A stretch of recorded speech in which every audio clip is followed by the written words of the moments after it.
pulled beef roti john.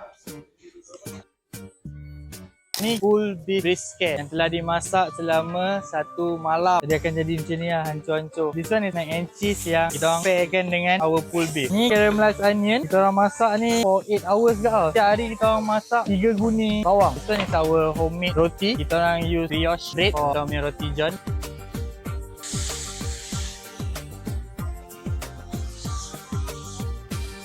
Kita akan letak garlic butter buat sendiri juga.